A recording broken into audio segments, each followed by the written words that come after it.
तुम्हाला पिकलेल्या कैरीपासून पुरणपोळी बनवून दाखवणार आहे। त्यासाठी लागणारे साहित्य बघा, मी अर्धा किलो ही डाळ चण्याची घेतलेली आहे आणि हे 3 आंबे घेतलेले आहेत। आंब्यापासूनच पुरणपोळ्या बनवायच्या असतात, पण जास्त जर आपल्याला गोड पाहिजे असलं ना तर तुम्हाला नसला गूळ घालायचा तरी चालेल।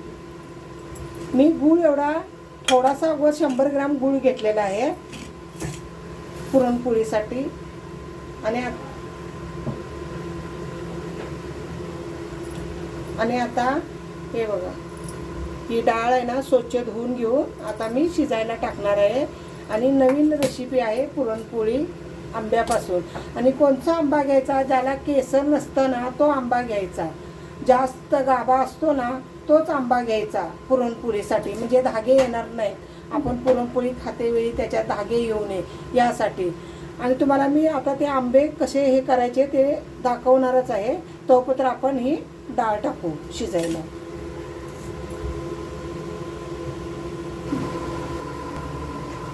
आता स्वच्छ डाळ धुवून घेतलेली आहे 2दा।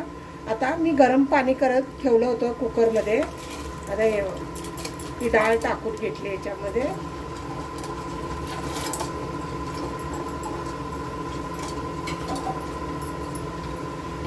आणि डाळीला उकळी येईस्तोवर कुकरचं झाकण लावायचं नाही, का तर त्याच्यावरती ती साय येते ना पांढरी, त्याच्यामुळे आपल्याला ते जळजळ होते, पित्त होतं, ती काढून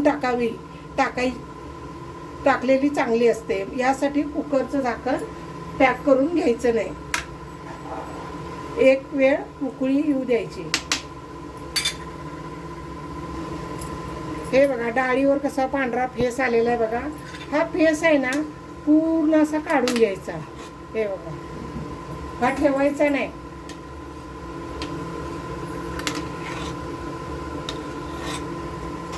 ह्याच्यामुळे काय होतं, आमटी आपण ज्यावेळी करतो ना त्यावेळी आपल्याला जळजळ होते, त्यासाठी हे फेस काढून फेकायचा। आणि आता याच्यात डाळ उकळी येऊन वतू येऊ नये कुकरच्या झाकणातून, म्हणून थोडंसं चमचभर तेल टाकून घ्यायचं। आणि आता आपण कुकरचं झाकण लावून घेऊ। आता आपण ह्याच्या 3 शिटा करून घेऊ।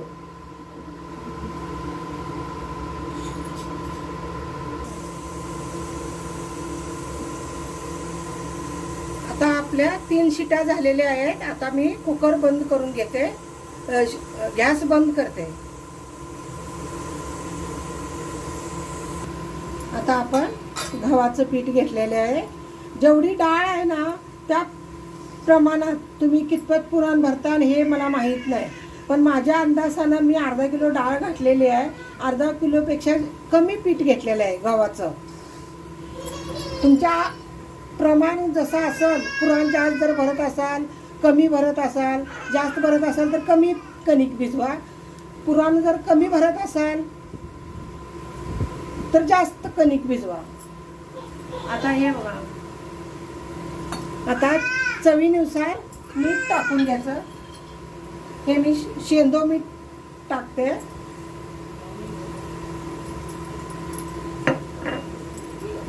आणि तुम्हाला जर अशा पिवळ्या पोळ्या अशा छानपैकी चिमटभर हळद पाण्यात मिसळून घ्यायची आणि कणिक भिजवते वेळी हे मिक्स करून घ्यायचं, म्हणजे पोळ्या पण छान दिसतात। नाही घातली तरी काय हरकत नाही, मी कधी घालत नव्हती, पण आता मी हे घेतले, हळद मिक्स केली पाण्यात। जरा पाण्यात टाकल्यामुळे ना सगळ्या कणकीला ना हळद चांगली मिक्स होते। आणि आता हे थोडं थोडं पाणी टाकून मिक्स करून घ्यायचं। हे बघा, असं मिक्स करून घ्यायचं।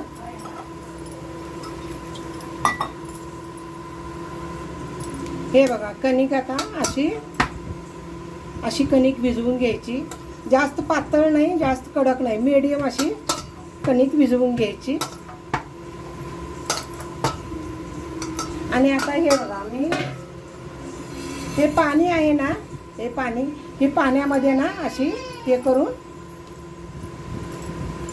पाण्यामध्ये अशी कणिक ठेवून द्यायची.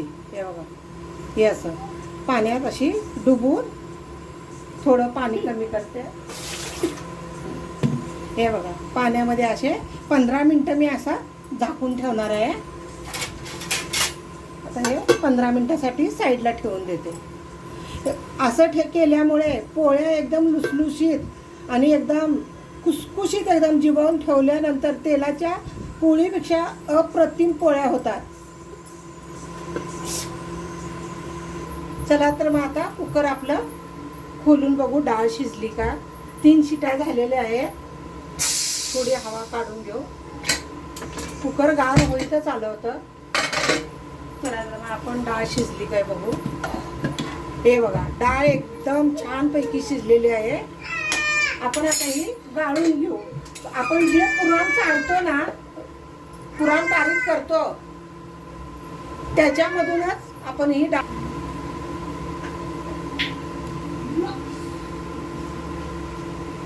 आता हे बघा, पुरणाच्या चाळीमध्ये हे ओतून घ्यायचं असं, म्हणजे पाणी, डाळ पाणी जेवढं असेल ना तेवढं निघून जातं. पुरण वाटते वेळी पातळ होण्याची शक्यता नाही, म्हणून असं हे करून घ्यायचं.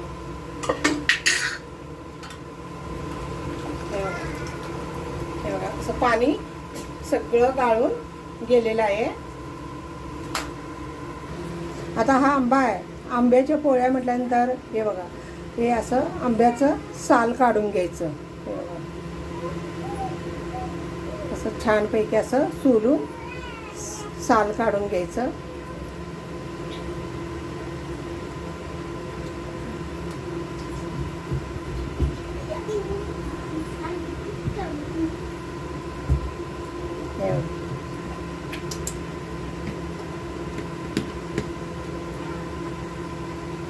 हे बघा, आणि जरी याच्यामध्ये धागे असले तरी आपण ह्या पुरणाच्या चाळणीमध्ये वरती निघून जातात.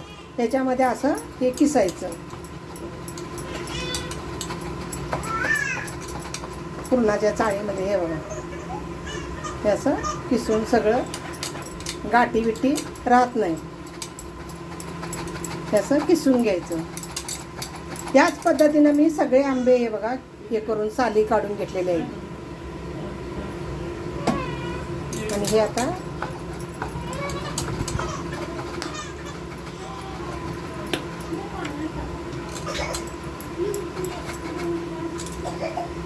असेच सर्व आंबे हे करून घ्यायचे, किसणीवर बारीक करून. आता आपण ही डाळ गाळून घेतलेली गॅसवर ठेवलेली आहे. त्याच्यामध्ये हा बघा गूळ, 100 ग्रॅम गूळ फक्त घातलेला आहे.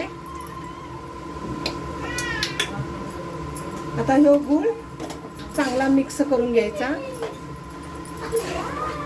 आणि मंद आचेवरच असं पुरण आपलं हे करून घ्यायचं, शिजवून.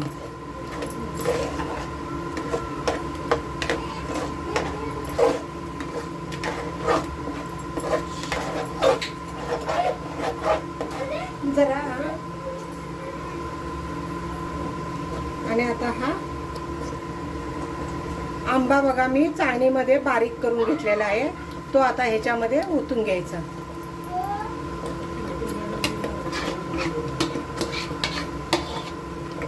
आता हे सगळं हलवून घ्यायचं.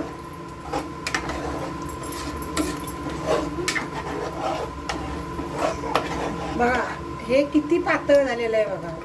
हे आता आपण गॅस ना बारीक करूनच असं हलवून त्याचं आळण आणू द्यायचं पुरण. एवढं पातळ झालंय ना तेवढं तर आता घट्ट होईपतर असं गॅसवर सतत कंटिन्यूट असं हलवत राहायचं.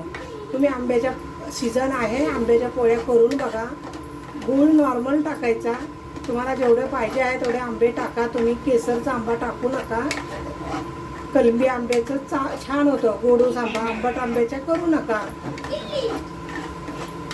आणि ही रेसिपी तुमची 100% फसणार नाही आहे.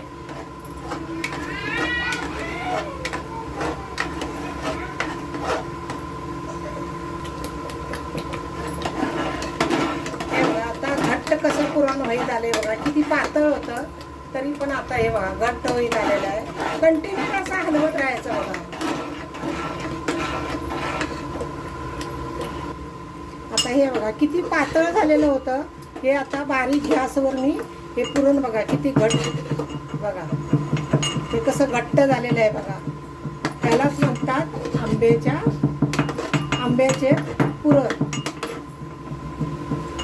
हे बघा आता ही जायफळ किसून घेतलेलं आहे. जायफळ टाकते आणि इलायची पावडर बारीक कुटून घेतलेली आहे. सगळ्यात लास्ट टाकायचं म्हणजे इलायचीचा आणि जायफळचा वास निघून जाणार नाही.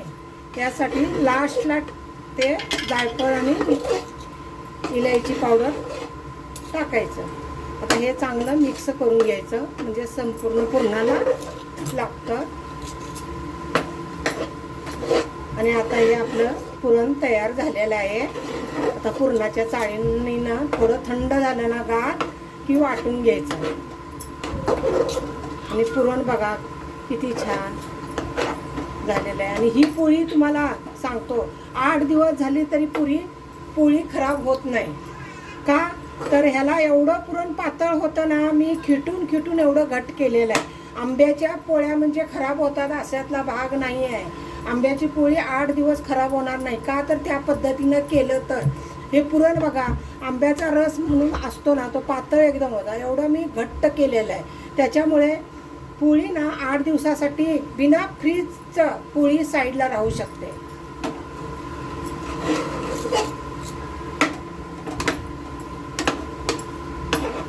चला तर आता आपण साईडला ठेवून देऊ.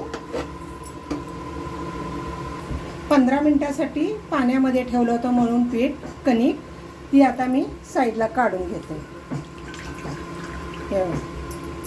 हे अशी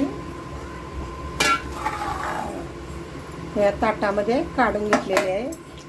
हे असं मळून घ्यायची छानपैकी.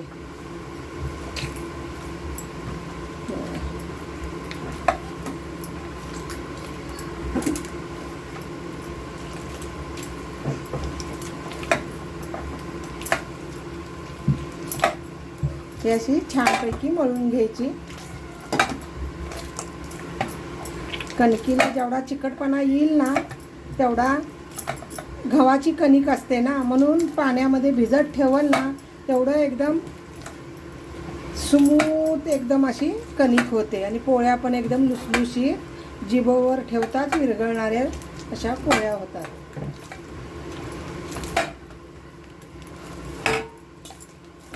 आता कशी लुसलुशीत झाली आहे बघा.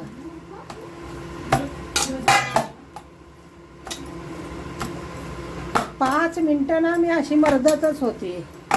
हे बघा कशी हे कशी तार धरते बघा. अशी तार होईस तो. आणि एवढी पातळ अशी कणिक पाहिजे तेव्हाच पुरणपोळ्यांना आपल्या 1 नंबरच पोळ्या होतात. आता माझे कणिक मळून झालेले आहे. आता पॅक बंद डब्यामध्ये ठेवा, टोपामध्ये ठेवा, पण पॅक बंद ठेवा. का तर साईडनं हवा गेली ना कडक आपलं कणिक होते. मी आता एका प्लास्टिकच्या कॅरी बॅगमध्ये कणिक ठेवणार आहे. का तर आपल्याला पोळ्या करीस्तोवर ते हे होतं आहे ना तो तर कडक होतं, म्हणून प्लास्टिकच्या ह्याच्यामध्ये ठेवून द्यायचं. आता आपण हे पुरण वाटून घेऊ. पुरण आता हे बघा घट्ट झालेलं आहे. आता एक वाटी घ्यायची. वाटीच्या साहाय्यानं हे बघा असं बारीक करून घ्यायचं. बघा किती पुरण घट्ट झालेलं आहे बघा.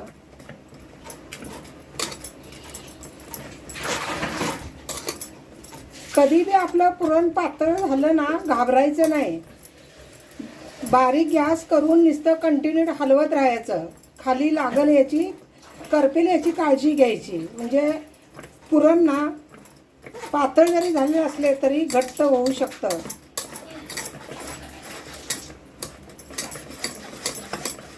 काही लोक काय करतात पुरण पातळ झालं म्हणून कपडा घेतात, कपड्यामध्ये पिळतात, त्याच्यामधला सगळं कस निघून जातो, नुसता चोथा राहतो. असं करत जाऊ नका. या पद्धतीनं तुम्ही करून पहा, खूप छान होतात.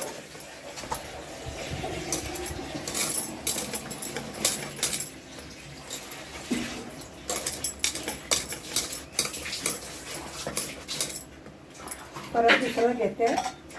बघा किती पटापट पटापट होतं. आणि हे बघा, हे बघा पुरण किती छान पडलेलं आहे. आता असं हे बघा, चिकटपणा बघा किती आलाय छान.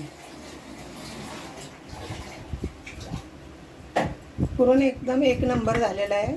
आता असंच ना आपण सर्व पुरण बारीक करून घेऊ. चला तर आता पोळ्या बनवून घेऊ. हे बघा, हा कणकीचा गोळा आणि हा बघा पुरण. डबल पुरण भरायचं म्हणजे पोळ्या एक नंबरच पोळ्या होतात. आता बघा मी कसे करते पोळ्या. हे बघा, ही पात आहे ना, हे अशा हातावर हे करून घ्यायचे घडवून. ही ना अशी हातावर पात अशी घडवून घ्यायची आणि ह्याच्यामध्ये हा बघा, हा गोळा हे करून घ्यायचा ठेवून. आणि हे ना हे असं एकत्र असं जुळवून घ्यायचं. एक्स्ट्रा पीठ आता हे येतंय ना, हे काढून टाकायचं. एक साईडला ना पोळी अशी जाडसर होते, एक साईडला पापुत्रा पातळ होतो, एक साईडला जाड होतं. मग एक्स्ट्रा पीठ आहे ना, हे काढून हे करायचं. हे बघा, हे पहा, हे बघा. आता हे पिठावर ना असं सर्व चारी साईडनं पीठ हे करून घ्यायचं. पुरण बराबर जातं, पीठ सगळं संपूर्ण झाडून घ्यायचं. हे बघा, हे आता हे असं लाटून घ्यायचं. हे बघा, असं ना चारी बाजून असं लाटून घ्यायचं. कुणीकडं पातळ कुणीकडं जाड, अजिबात नाही होत. बाई पोळी अशी टाकून द्यायची. कधी बी हे बघा, पण कणकीची ना अशी पात करून घ्यायची.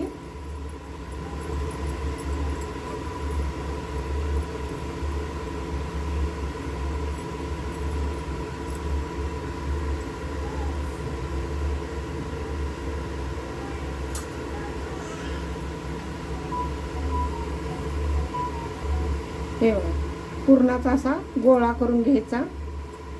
ही बघा दुसरी पहिली पोळी, हे बघा ही अशी परतून घेतली.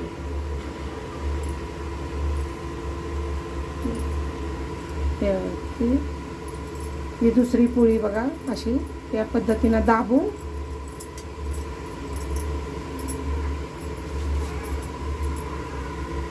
असं ब्रशनं तेल लावा, तूप लावा.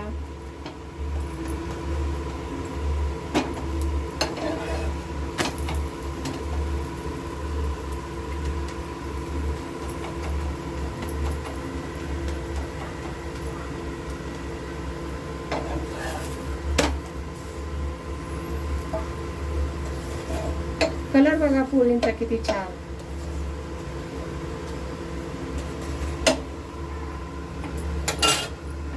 एक नंबरच होतात आंब्याच्या पोळ्या.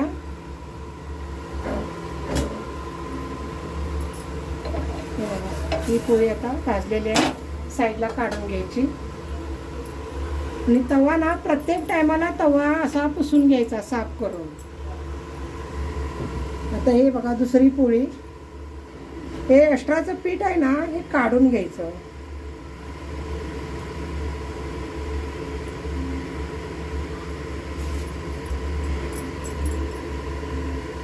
असं दाबून ही खालची साईड करायचं. खाली तोंड बंद करतोय ना, ते खालच्या साईडला हे करायचं. आणि हे सगळं दाबून ना चारी बाजूला पुरण गेलं पाहिजे. आणि हे पीठ सगळं पुरा कोरडं करून घ्यायची. पात आणि हलक्या हातानं लाटून घ्यायची.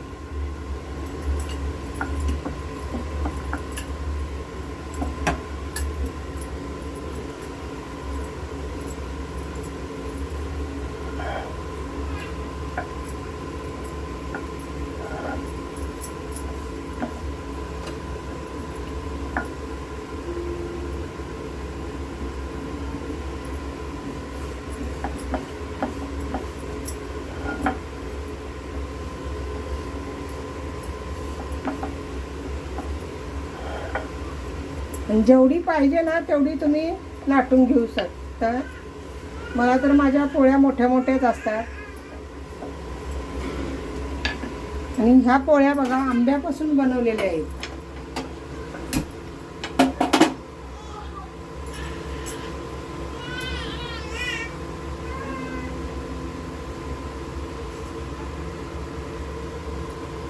आता ही पोळी अशी टाकून द्यायची. बघा तवा भरून माझा पोळी लाटलेली आहे.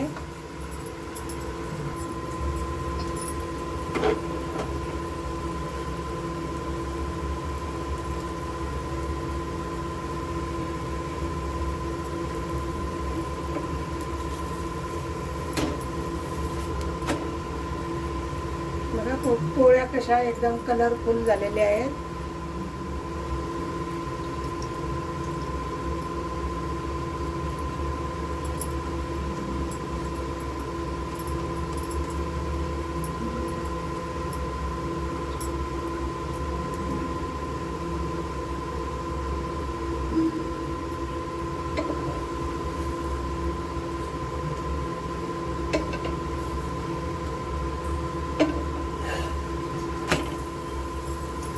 पोळ्या अशा ना पोळीला असा डाग पडला पाहिजे, त्यावेळीच पोळी ना एकदम छान खरपूस भाजल्यासारखी दिसते.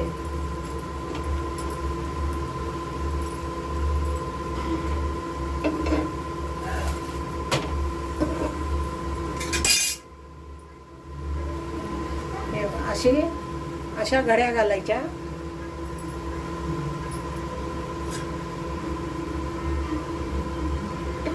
आता ही पण पोळी भाजलेली आहे, साईडला काढून घेतो.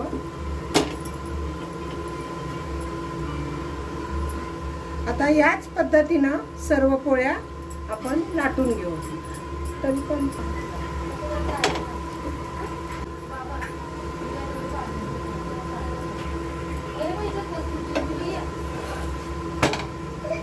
हे पहा पोळ्या कशा फुगतात बघा, किती छान. पोळी ना असं छान ते तूप लावा.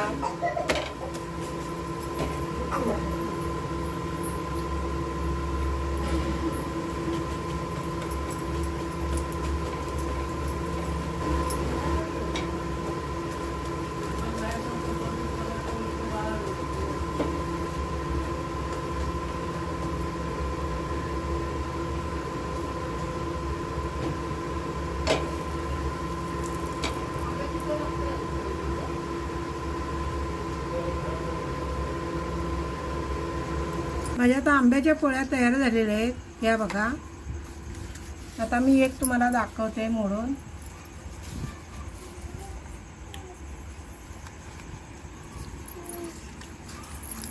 हे बघा पुरण बघा, आणि पोळ्या कशा एकदम फुगलेल्या, टम फुगलेल्या पोळ्या आहेत आणि एकदम खुसखुशीत. हे बघा पुरण बघा कसं भरगच्ची पुरण आहे. तुम्हाला जर माझी आंब्याची रेसिपी आवडली असेल पुरणपोळीची तर लाईक करा, शेअर करा, कमेंटमध्ये मला जरूर सांगा. आणि नवीन असाल तर सबस्क्राईब करायला विसरू नका.